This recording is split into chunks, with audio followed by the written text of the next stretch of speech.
Hello students, तो स्वागत है आपका आप ही के चैनल कश्यप क्लासेस पे। और एक बार फिर से हम लेके आ गए हैं इलेक्ट्रिसिटी का टॉपिक। और आज जो है ये चैप्टर खत्म होने वाला है, ठीक। तो इसकी आत्मा को शांति मिले, ठीक। तो जैसा कि my name is Kattappa Kattappa नहीं, my name is Deepak Kumar. और शुरू करते हैं आज का टॉपिक। कल मतलब आप लोगों को तो पता नहीं होगा कल क्या इसके पिछले क्लासेस में हमने जूल्स लॉ ऑफ हीटिंग के बारे में पढ़ा था। Joules law of heating formula एक निकल के आया था, बहुत ही बढ़िया सा प्यारा सा, H = I²RT, ठीक। ये फॉर्मूला था जिसमें हमने ये जाना था कि हीट जो है वो करंट, रेजिस्टेंस और टाइम, कितने देर तक करंट फ्लो कर रहा है, उन तीनों पे कैसे डिपेंड करता है और उनके बीच क्या रिलेशन है, जिसके बारे में बात हो गई थी। हमने ये भी बताया था कि हीट एक फॉर्म ऑफ एनर्जी है, तो इसको हम एनर्जी भी बोल सकते हैं, ठीक ना। और एनर्जी का यूनिट जो होता है वो क्या होता है, जूल होता है। तो यहाँ भी हीट का जो SI यूनिट होगा वो क्या होगा, यहाँ भी क्या होगा, हीट का SI यूनिट जूल होगा, ठीक है। अब इस चीज को आगे बढ़ते हैं। जैसे हमने बताया था कि आगे हमें इसके बारे में पढ़ना है, इसके कुछ applications, joules law of heating के कुछ एप्लीकेशंस जानने हैं, ठीक है। तो उसके बारे में समझते हैं। तो बहुत सारे एप्लीकेशन है, जैसे कि आपके जो बल्ब होती है, बल्ब एक इलेक्ट्रिकल डिवाइस है, ठीक ना। तो बल्ब में जो होता है, बल्ब में जो उसका फिलामेंट होता है, उस फिलामेंट बना होता है, वो फिलामेंट किस चीज का, तो एक मटेरियल होता है, इसका नाम है टंगस्टन। और टंगस्टन की एक खासियत है कि ये जो है, ये जब भी हीट होता है तो इट स्टार्ट्स ग्लोइंग, ये ग्लो करने लगता है, इट स्टार्ट्स ग्लोइंग। और इसी ग्लोइंग के चलते जो प्रकाश होता है, जो बल्ब जलते हैं, जगमगाता है, रोशनी होती है, सब किसके चलते हो रहा है, इसी टंगस्टन की वजह से होता है। क्योंकि इस टंगस्टन में एक खास बात है, इसकी प्रॉपर्टीज है कि इसका रेजिस्टेंस जो होता है वो क्या होता है, इसका रेजिस्टेंस हाई होता है। रेजिस्टेंस हाई होगा तो हीट क्या होगा, हीट भी ज्यादा प्रोड्यूस करेगा। हीट प्रोड्यूस ज्यादा करेगा तो जल्दी हीट होगा, जल्दी हीट करेगा तो क्या होगा, ग्लो करना स्टार्ट कर देगा, ठीक है। तो इसका रेजिस्टेंस हाई होता है और मेल्टिंग पॉइंट भी क्या होता है, मेल्टिंग पॉइंट भी हाई होता है, जल्दी पिघलता नहीं है, ठीक ना। तो नहीं तो जितना पतला यूज किया जाता है उसके चलते क्या होगा, जल्दी पिघल सकता है, लेकिन काफी दिन तक ये चलता है। तो रेजिस्टेंस और मेल्टिंग पॉइंट हाई होती है। और साथ में आपने ये भी गौर किया होगा कि काफी इसको वाइंड करके, मतलब काफी ऐसे करके मोड़ के बनाया गया रहता है, जिसकी वजह से इसका लेंथ बढ़ जाता है। और लेंथ इंक्रीज होता है तो क्या बढ़ता है, रेजिस्टेंस इंक्रीज होगा। तो सब एक दूसरे से क्या है, सब एक दूसरे से रिलेटेड है कि लेंथ बढ़ा देना है। वायर देखते हो बहुत ही थिन होता है, ये बहुत ही थिन होता है। तो थिन वायर के चलते क्रॉस सेक्शनल एरिया क्या हो जाएगा, कम हो जाएगा। और क्रॉस सेक्शनल एरिया कम हो गया तो रेजिस्टेंस हाई, लेंथ ज्यादा हो गया, रेजिस्टेंस हाई होगा तो हीट जल्दी होगा, हीट प्रोड्यूस ज्यादा करेगा तो ग्लो करना, इसको ग्लो करने में आसानी होगी, ठीक है। अब आगे पढ़ते हैं। तो ये बल्ब की कहानी होगी, ठीक है। उसके बाद एक और होता है आपके आयरन, ठीक। जो आयरन होता है जिसमें कपड़े को आयरन करते हैं वो है, ठीक ना। तो ये आयरन में जो होता है, आयरन में आपको एक खास बात बता दें कि ऊपर से जैसे आप देखते होंगे तो ऐसे लगता है, इस तरह का होता है, कुछ ऐसा होता है, ठीक। लेकिन जब अंदर खोल के देखिएगा ना तो इसमें क्या होता है कि एक प्लेट लगी होती है। जैसे ये मान लो कि अंदर का प्लेट है, वो ऊपर वाला नहीं, ये अंदर का प्लेट है, ठीक ना। और इस प्लेट पे, यही प्लेट जो होता है वो हॉट होता है। जैसे ये बाहर का प्लेट, मान लो बाहर का प्लेट है, यार क्या कहा जाए, ये बाहर का प्लेट है, यही हॉट होता है। और इसी से क्या किया जाता है, इसी से आयरन करके कपड़े को प्रेस किया जाता है। अब ये क्या है, इसके पीछे जब जाके देखोगे इसके पीछे कैसा बनावट होता है, तो इसके पीछे एक वायर क्या की गई रहती है, इसके पीछे एक वायर ऐसे वाइंड की जाती है, ऐसे इसके पीछे एक वायर लगी होती है, ठीक ना। और इसमें लगातार करंट जो होता है वो क्या करता है, फ्लो करता है। ये वायर जो है नाइक्रोम की बनी होती है, नाइक्रोम वायर होता है। और नाइक्रोम वायर का कंडीशन भी वही है कि रेजिस्टेंस क्या होता है, रेजिस्टेंस हाई होता है, मेल्टिंग पॉइंट भी क्या होता है, हाई होता है, जिसके चलते ये बहुत ही जल्दी क्या होता है, बहुत ही जल्दी गर्म हो जाता है, ठीक है। अब ये बहुत जल्दी गर्म हो जाएगा तो हीट हो जाएगा। अब इसमें आपको एक चीज गौर करनी है कि अगर ये सटा हुआ है मेरे प्लेट से, जिस प्लेट से हम लोग क्या करते हैं, आयरन करते हैं अपने कपड़े को, तो ये उसमें क्या कर सकता है, ये उसमें अपना इलेक्ट्रिसिटी दे सकता है, तो हमको करंट झटका लग सकता है, लेकिन ऐसा लगता नहीं है, ठीक ना, क्योंकि ये वायर है भाई, ठीक ना। तो ये लगता क्यों नहीं है, क्योंकि ये जो प्लेट है, ये जो प्लेट आप देखते हैं ना ऊपर से, ये प्लेट बनी होती है एक मटेरियल जिसका नाम है माइका। और माइका की खास बात है कि माइका गुड कंडक्टर है, माइका गुड कंडक्टर है किसका, हाँ बाबू हीट का, लेकिन बैड कंडक्टर है किसका, बैड कंडक्टर है किसका? इलेक्ट्रिसिटी का। इलेक्ट्रिसिटी का बैड कंडक्टर और हीट का गुड कंडक्टर। तो सिर्फ और सिर्फ किसको अलाउ करता है? किसको कंडक्ट करता है? हीट को। और बिजली, इलेक्ट्रिसिटी उसमें कंडक्ट नहीं हो पाती है। तो ये माइका की कहानी है, माइका की चालबाजी है, ठीक है। अब और भी है बहुत सारे, जैसे हीटर, रूम हीटर। हीटर जो होता है उसमें भी आपका जो होता है, हीटर में भी कौन सा वायर लगा होता है? आपने देखा होगा कि एक ऐसा पैनल होता है और इसके अंदर क्या होता है, ऐसे ऐसे वायर आपने देखा होगा, देखा ही होगा, ठीक ना। खोल के देखिएगा, अभी मत देखिएगा, ठीक है। तो ऐसा लगा होता है। तो ये जो वायर है, ये भी वायर किसकी होती है? ये भी नाइक्रोम वायर होती है, ठीक ना। और ये नाइक्रोम वायर का हम लोग यूज करते हैं किस वजह से? क्योंकि ये जल्दी हीट होती है और तुरंत, आपने देखा होगा जैसे ही स्विच ऑन होता है वैसे ही तुरंत रेड हो जाता है, पूरा हॉट हो जाता है। क्योंकि नाइक्रोम वायर का रेजिस्टेंस वेरी हाई, बहुत ही हाई होता है नाइक्रोम वायर का रेजिस्टेंस। और रेजिस्टेंस हाई होने के चलते ये बहुत ही जल्दी हॉट हो जाता है, जिसके चलते इसके एप्लीकेशन के द्वारा हम क्या करते हैं? अपना काम निकालते हैं, ठीक है। और भी चीजें हैं, जैसे जो वाटर हीटर के लिए रॉड होता है, वाटर हीटर के लिए आपने रॉड देखा होगा, ठीक ना, उसमें भी यही किया जाता है, ठीक ना। तो आपको सिर्फ इतना ध्यान रखना है कि ये जो भी डिवाइसेस हैं, जिनसे हीट प्रोड्यूस करके हम उनके एप्लीकेशंस को क्या कर रहे हैं, उनके एप्लीकेशन के द्वारा हम अपना काम निकाल रहे हैं, उसमें एक चीज गौर किया जा रहा है कि हमें डिवाइसेस में रेजिस्टेंस क्या रखना है? ज्यादा, ताकि हीट हो क्या? ज्यादा। और इसके वजह से हीट जितना ज्यादा होगा उस हिसाब से हम अपना वर्क कर लेंगे, ठीक है। तो ये कुछ एप्लीकेशंस हुई जूल्स लॉ ऑफ हीटिंग की। याद रखना है चीजों को, ठीक, और ध्यान रखना है length, area of cross section और रेजिस्टेंस, इन सारी चीजों पे कैसे डिपेंड करता है हीट, ठीक ना।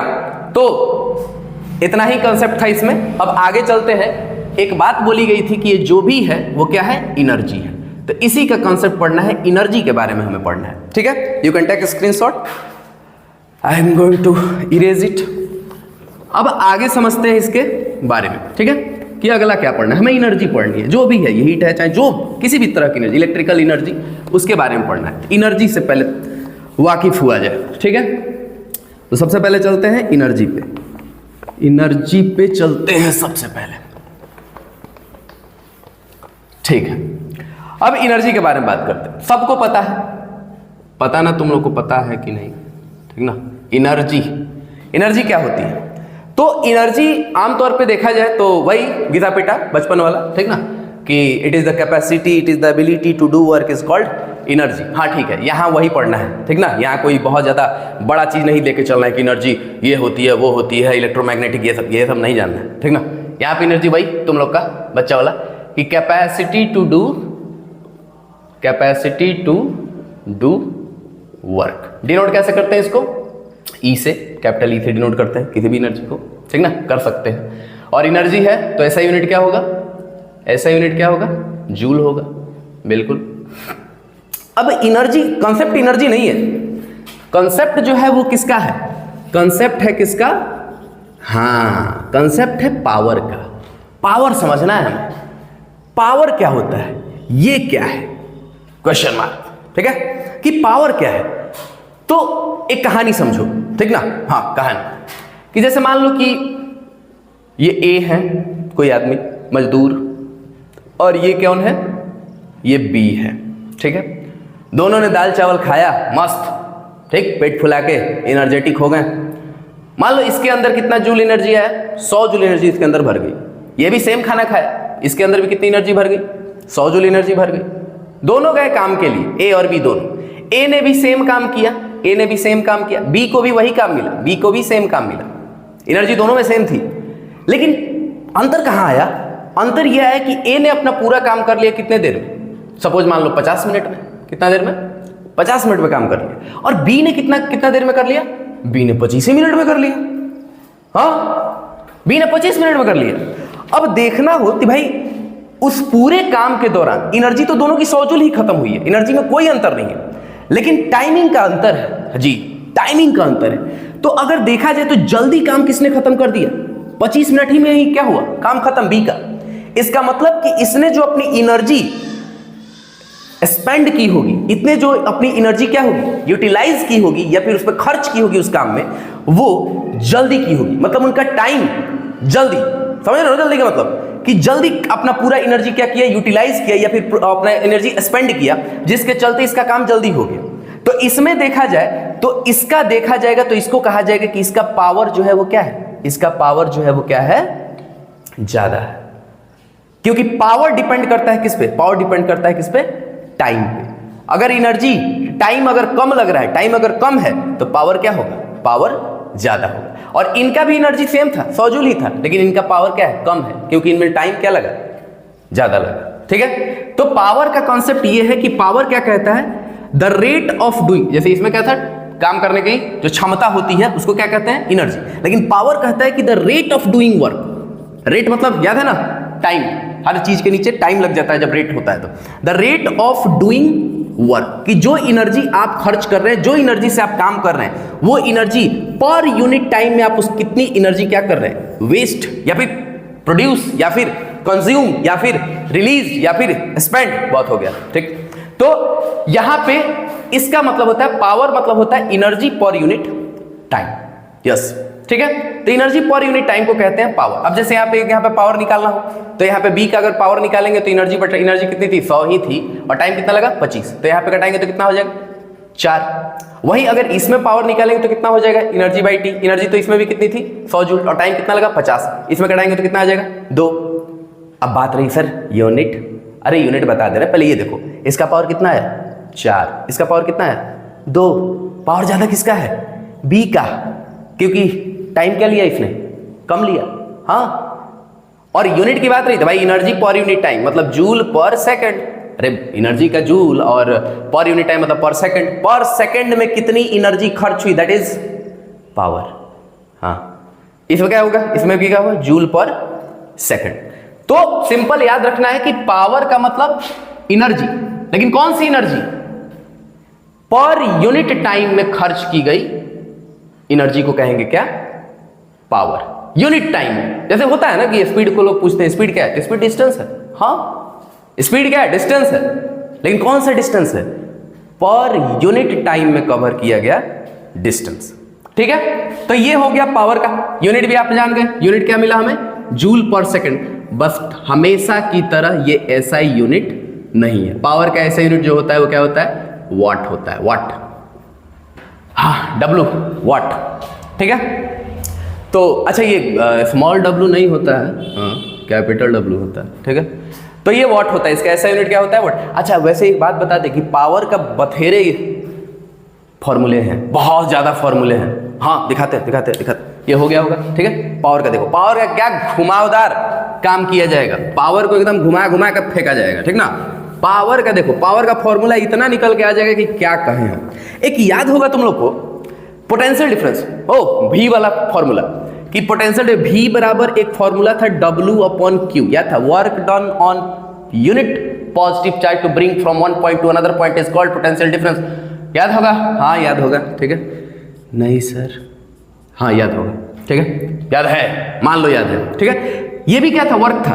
अच्छा, वर्क को ही तो क्या कहते हैं, एनर्जी। अरे भाई, जो भी हम वर्क करते हैं, देखो बहुत ही छोटा लेवल पे बात हो रहा है, जो भी हम वर्क करते हैं, वो जिस पे वर्क करते हैं वो चीज में क्या हो जाता है, एनर्जी के फॉर्म में स्टोर हो जाती है। तो यहाँ पे W की जगह हम E नहीं लिख सकते हैं, अरे बोलो यार, हाँ लिख सकते हैं। तो यहाँ पे क्या लिख, E/Q लिख सकते हैं। तो ये V का फॉर्मूला तो ऐसा भी हो सकता है, V बराबर E/Q हो सकता है। ठीक है, तो ये अभी ध्यान में रखना।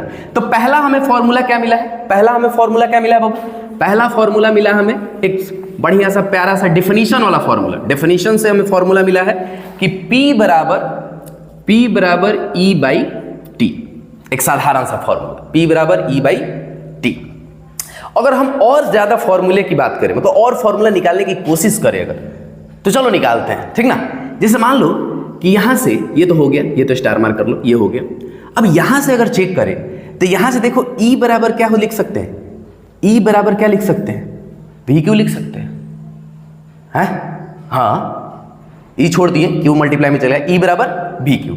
अब यहां पे पावर के फॉर्मूले में अगर बाबू ध्यान से देखना, पावर के फॉर्मूले में एनर्जी के लिए तो हम VQ भी लिख सकते हैं। यहां से देखो, तो यहाँ पे एनर्जी की जगह V और Q लिख देते हैं और नीचे T लिख देते हैं। Q/T क्या होता है, करंट होता है, याद होगा, VI। तो P का फॉर्मूला एक और निकल गया, P = VI। हाँ, समझ में आया? हाँ आया। तो एक ये फॉर्मूला हो गया, ये तो फॉर्मूला वाला भाई, मतलब वो ये डेफिनेशन वाला फॉर्मूला है। और ये वाला क्या है, ये अपना चालबाजी वाला फॉर्मूला। ठीक है, भी आई हो गया। अभी रुकेंगे नहीं, अभी रुकेंगे नहीं, अभी रुकेंगे, अभी होल्ड ऑन, अभी रुकना नहीं है। अब हमें मिला P बराबर भी आई, और ओम्स लॉ कहता है कि भी किसके इक्वल होता है, आई आर के इक्वल होता है। तो भी के बराबर, बी के जगह क्या लिख सकते हैं, आई आर, और ये हो गया आई, तो यहां से मल्टीप्लाई करके क्या हो जाएगा, आई स्क्वायर आर। पी का फॉर्मूला एक और मिल गया, P बराबर आई स्क्वायर आर। अभी एक और, हाँ बस ये लास्ट। P का फॉर्मूला क्या निकला, P का फॉर्मूला निकला आई स्क्वायर आर निकला, ठीक है। तो अब यहां पे अगर लिखा जाए आई स्क्वायर आर लिखे, आर का भी कुछ फॉर्मूला होता है क्या, ओम्स लॉ, अरे Ohm's law, V equals to क्या होता है, आई आर, तो आर बराबर क्या हो जाएगा, V बाई आई हो जाएगा। अरे बोल यार, V बाई आई, आर की जगह V बाई आई लिख दें, हाँ लिख देते हैं, क्या हो जाएगा, आई स्क्वायर आर की जगह V बाई आई, ठीक है। लेकिन ये तो वही वाला फॉर्मूला हो गया, ओ सेट, हाँ हो जाता है कभी कभी, ठीक हो जाता है कभी कभी, अरे कोई बात नहीं, बनाते हैं ना, बनाएंगे, कभी कभी हो जाता है ऐसा, ठीक है। हाँ तो एक फॉर्मूला और चाहिए हमें, ठीक ना, एक फॉर्मूला जबरदस्ती का और चाहिए, वो थोड़ा सा सेम हो जाए, P बराबर भी आई ही आता वो, ठीक है। एक फॉर्मूला और चाहिए, हम क्या करेंगे, तो V equals to I R तो कर चुके हैं, और R का वैल्यू रखे थे, अगर यहाँ पे I की वैल्यू रखे तो मजा ही आ जाएगा, हाँ ठीक ना। चलो यहाँ पे P बराबर क्या आया था, भी आई आया था ना, ठीक है। अब यहाँ से जो हम गलती कर दिए थे, हाँ हो जाता है, अरे हम भी तो इंसान ही हैं, तो यहाँ पे भी किसका फॉर्मूला रखने के लिए बोले थे, आई का, आई बराबर क्या हो सकता है बाबू, भी बाई आर, हाँ तो ये आई की जगह क्या रखेंगे, भी बाई आर, तो भी और आई की जगह क्या रखेंगे, भी बाई आर, तो बन गया भी स्क्वायर, दिख रहा है, हाँ दिख रहा होगा, भी स्क्वायर आर। तो P का फॉर्मूला एक और निकल गया, P इक्वल टू भी स्क्वायर बाई आर।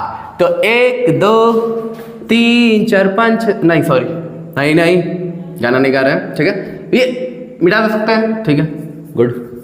तो यहां पे आपको 4 फॉर्मूले मिले हैं, और चारों में क्या कहें, चारों में क्या फर्स्ट क्लास रिलेशन है, मतलब दे के मजा ही आ जाएगा। देखो रिलेशन समझाते हैं, अभी कंफ्यूज करने वाले हैं, पता करके कमेंट करना, ठीक ना, जिसको पता रहेगा वो कमेंट कर सकता है।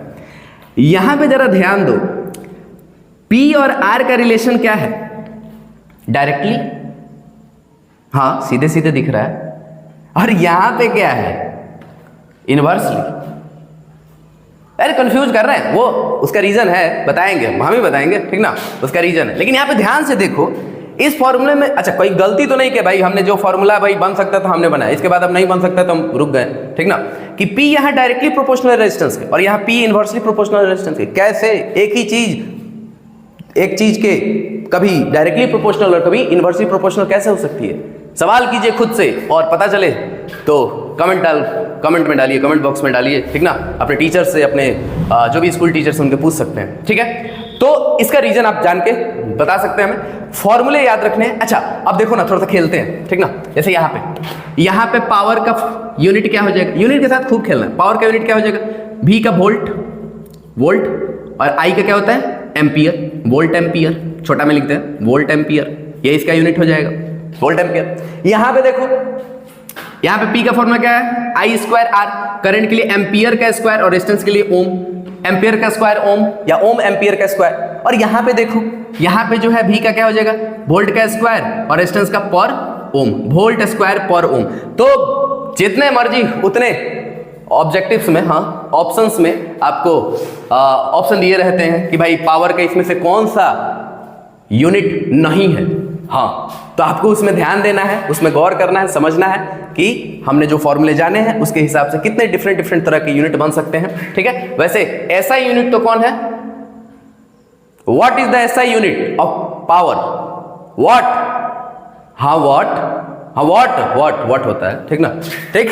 तो ये है कंसेप्ट आपका पावर का, याद रखना है, ठीक, सारे फॉर्मूले याद रखने हैं, क्योंकि क्वेश्चन बहुत बड़े क्वेश्चन बनेंगे। और एक चीज और, आप लोग क्वेश्चन भेज नहीं रहे हैं, तो जब तक आप पूछिएगा नहीं, जब तक आप भेजिएगा नहीं, तब तक क्वेश्चन का वीडियो बनेगा नहीं, ठीक ना। तो आप खुद से क्वेश्चन कीजिए, क्वेश्चन पूछिए, क्वेश्चन भेजिए, तभी जाके अंदर से थोड़ा सा जोश आएगा कि हाँ क्वेश्चन को सॉल्व करना है, ठीक ना। अपने मन से क्या बताएंगे, 10 को क्वेश्चन बता देंगे, आपको कोई फायदा होगा, नहीं होगा, हाँ नहीं होगा, ठीक ना।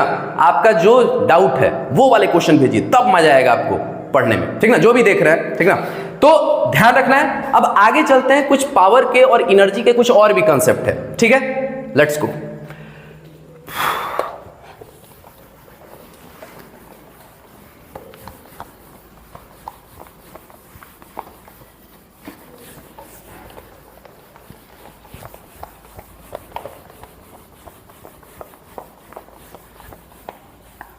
चलिए शुरू करते हैं अंताक्षरी। नहीं, अंताक्षरी नहीं, शुरू करते हैं एक last topic, commercial unit of energy. Commercial unit of energy तो पहले ही हम बता दे रहे हैं, कमर्शियल यूनिट ऑफ एनर्जी कहा जाता है किलोवाट आवर को, और इसी को कहा जाता है यूनिट, इसी का यूनिट नाम है यूनिट, यही है कमर्शियल यूनिट ऑफ एनर्जी। बोला गया क्या कि भैया जो बड़े लेवल पे जैसे इंडस्ट्रीज हो गई, चाहे जो भी बड़े इंडस्ट्रीज हो गई, फैक्ट्रीज हो गई, उनमें जो जैसे बिजली की खपत होती है ना, जो पावर सप्लाई होता है, उसकी जो एनर्जी उसमें खर्च होती है, उस एनर्जी को मेजर करना बड़ा ही दिक्कत हो रहा था, क्योंकि वो जूल में नाप रहे थे अभी तक। और जूल जो होता है एक बड़ा ही छोटा ऐसा यूनिट है, मान रहे हैं ऐसा यूनिट है, लेकिन वो बड़ा ही छोटा यूनिट है एनर्जी का। हाँ, बहुत ही छोटा यूनिट है।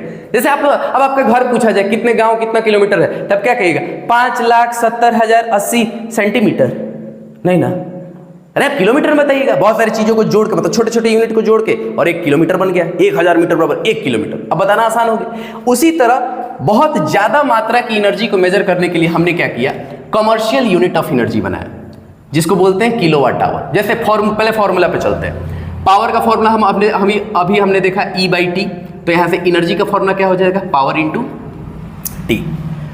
अब यहां से अगर गौर किया जाए तो अगर हम पावर को लेते हैं, किसमें पावर का ऐसा यूनिट क्या था? वॉट था, और टाइम का क्या होता है? सेकंड। तो एनर्जी का क्या यूनिट बन जाएगा? वॉट सेकंड, ठीक है, वॉट सेकंड। हाँ, तो एनर्जी का यूनिट क्या बन जाएगा? What second. लेकिन हमें बताया गया है कि हमें अपना जो कमर्शियल यूनिट ऑफ एनर्जी रखना है वो कितना रखना है? Kilowatt hour. तो हम पहले 1 किलोवाट आवर को थोड़ा सा तोड़ते हैं। तो जैसे अगर 1 किलोवाट और इंटू आवर, अरे ये पावर है ना, और के मतलब जानते हो ना, 1000, जो कि लाइक करना है तुम लोग को, हाँ उम्मीद कर रहे हैं, ठीक है।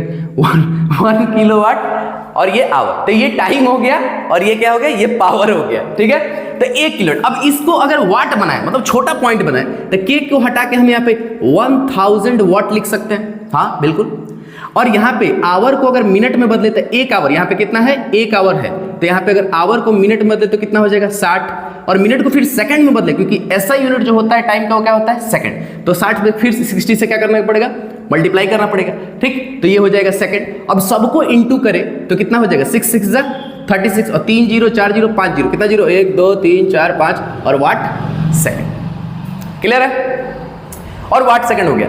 अब इसको अगर और हम थोड़े से स्टैंडर्ड फॉर्म में, ठीक ना, फिजिक्स में स्टैंडर्ड फॉर्म में अगर लिखे तो इसको लिख सकते हैं 3.6 × 10⁶। 6 का बड़ा खेल है, ठीक ना, बहुत जगह 6 दिखता है फिजिक्स में, और वाट सेकंड।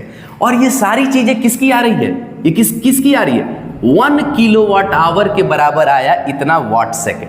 तो 1 किलोवाट आवर बराबर कितना लिख सकते हैं? 3.6 × 10⁶ वाट सेकंड। और वाट सेकंड जो होता है वो पावर, वो एनर्जी का क्या था? एनर्जी का यूनिट था। और इसी वाट सेकंड को हम लोग आगे चल के ऐसा यूनिट में बदल के क्या लिखते हैं? जूल लिखते हैं। तो क्या हम ये वाट सेकंड को हटा के यहाँ पे 3.6 × 10⁶ जूल लिख सकते हैं? तो इसका मतलब पता चला कि भैया 3.6 × 10⁶ जूल एनर्जी को मिला के और क्या कहा जाता है? 1 किलोवाट आवर। हाँ ठीक है, मजा आया? हाँ, तो 1 किलोवाट आवर इतना कितना है? देखो हाँ, कितना हो जाएगा? 36 लाख जूल एनर्जी को मिला के कहते हैं 1 किलोवाट आवर। और वही आपका जो बिजली बिल होता है, जो नहीं कहा जाता है कि 7 रुपये यूनिट है, 8 रुपये यूनिट है, 9 रुपये यूनिट है, पता नहीं आपके यहाँ कितने रुपये यूनिट है, ठीक ना, तो इसी को कहा जाता है। तो इतना होता है तब जाके 1 यूनिट उठता है और 7 रुपये लेता है। बेचारा ठीक ही लेता है, ठीक ना, इतना ज़्यादा एनर्जी की कंज्यूम कर रहे हैं आप, और उस पर आपको ले रहा है सब कितना? 7 रुपये 8 रुपये। तो ये कमर्शियल यूनिट ऑफ एनर्जी हो गई। इतना जूल बराबर 1 किलोवाट आवर, और इसी को कहा जाता है यूनिट। इस पे क्वेश्चंस है, जैसे अब तुम लोग तो पूछते नहीं हो, हमें क्वेश्चन बताते हैं। जैसे मान लो कि एक बच्चा था और बच्चा जो है बहुत बदमाश बच्चा था। कौन था बदमाश था? बहुत बदमाश बच्चा। और उसके घर में एक टीवी था, और टीवी पे लिखा हुआ था, पता है कितना वाट? टीवी कितना वाट का था? हाँ, सारे इलेक्ट्रिकल डिवाइसेस पे उनके पावर, उनके पोटेंशियल डिफरेंस लिखे होते। टीवी जो था वो मान लो था सपोज 6.5 वाट, चलो वाट ही रखो, 6.5 वाट पावर का टीवी था, ठीक ना। और इसको उसने क्या किया? डेली बेसिस पे उसने क्या किया? बहुत बदमाश बच्चा था। 10 घंटा देखता था, 10 घंटा, हाँ 10 घंटा देखता था, बहुत 10 घंटा देखते रहता था, ठीक ना। मम्मी से डांट सुनता था, मार खाता था, देखते रहता था। अब महीना चल रहा था कौन सा, महीना चल रहा था कौन सा, जून का, जून का मंथ था। जून में छुट्टी हुई थी उसकी, खूब देख रहा था टीवी। जून के मंथ में उसने डेली 10 घंटा टीवी देखा और टीवी का पावर कितना था, 6.5 वाट।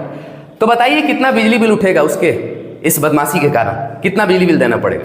तो हम बनाते हैं सिंपल, वाट को किस में बदलना है, किलोवाट में। किलोवाट में बदलने के लिए क्या करते हैं, अच्छा एक चीज़ छोड़ गया, सॉरी, 7 रुपये यूनिट चल रहा था उसके घर, उसके यहाँ उसके लोकेलिटी में क्या चल रहा था, 7 रुपीज़ यूनिट चल रहा था। अब उसने क्या किया, निकाला कि भाई कितना है, वो जो बिजली वाले होते हैं उन्हीं को निकाला उन्होंने। तो उन्होंने कहा कि 6.5 वाट है, लेकिन हमें किस में देखना होता है, किलोवाट में। तो किलोवाट में करने के लिए क्या करेंगे, इसको 10 टू द पावर -3 से क्या करेंगे, इसको मल्टीप्लाई करें। -3 डिवाइड हो रहा है बट लिखेंगे -3, माइनस में लिखे हैं, ठीक है, तो टेंशन नहीं लेना। तो ये बन गया किसमें, किलो वाट में हो गया। और आवर तो ठीक ही है, तो आवर में 10 घंटे देख रहा है। अब इसको इंटू करेंगे तो कितना हो जाएगा, 65 × 10 to the power -3 kilowatt hour. और ये एक किलो वाट आवर को क्या बोलते हैं, 1 यूनिट। तो इतने किलो वाट आवर को क्या बोलेंगे, इतना यूनिट। और अगर पैसा निकालना है, कॉस्ट निकालना है, तो क्या करेंगे, 65 × 10 टू द पावर -3 को कितने रुपए से, इतने रुपए से इंटू कर देंगे 7 से। तो आपको टोटल कॉस्ट रुपीज़ निकल जाएगा कि कितना खर्चा होगा। ये आप कर सकते हैं खुद से, ठीक है। हाँ, हमारे एक सर थे, आधा बना के कहते थे कि आगे का मैथ है, ठीक ना, तो आगे का मैथ है, ठीक। तो इसी के साथ चैप्टर हुआ ख़त्म, ठीक। और नेक्स्ट चैप्टर का वीडियो शुरू हो जाएगा, ठीक, कल से या परसों से। तो पढ़ते रहिए और जो भी क्वेश्चन है उसको प्लीज़ भेजिए ताकि हम उस पर भी वीडियो बनाएं। छोटा छोटा वीडियो बनाएंगे, बोर नहीं करेंगे, वादा करते हैं, ठीक ना, ताकि हम उस छोटे वीडियो में आपके क्वेश्चन का सॉल्यूशन दे सकें, ठीक है। तो thank you so much and bye, और पढ़ते रहिए प्लीज़।